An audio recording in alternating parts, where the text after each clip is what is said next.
देखिए, हमारे साथ अलमिया ये है कि शादी जब होती है तो बग़ैर समझाए सिखाए हम एक जो है वो नई ज़िंदगी का आगाज़ कर लेते हैं। यानी प्री मैरिज काउंसलिंग हमारे यहाँ होती नहीं है। कपल्स को ये सिखाया नहीं जाता ज़िंदगी कैसे गुजारनी है, और वो अनाड़ियों की तरह रिश्ते में दाखिल हो जाते हैं। उसके बाद वो उनको समझ ही नहीं आता, मर्द को नहीं समझ में आता औरत को कैसे जो है वो हैंडल करना है, औरत को समझ में नहीं आता मर्द को कैसे हैंडल करना है।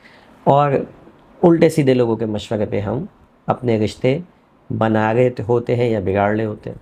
ठीक। तो अनाड़ियों की तरह फिर हम एक रिश्ता इज़्दवाज में होते हैं। फिर जब अल्लाह औलाद की नेमत से नवाजता है तो हमें उसका भी नहीं पता होता कि हमें इसको पालना कैसे है, हमें इसको समझना। सबसे पहले तो ये जो गोद में आई है इसको समझना कैसे, इसके नन्हे से माइंड को समझना कैसे। लकीली कुछ मशीनरीज अच्छी चल पड़ती हैं, यानी अच्छी तरबियत हो जाती है कुछ लोगों की, और तरक्की बिगड़ जाती है।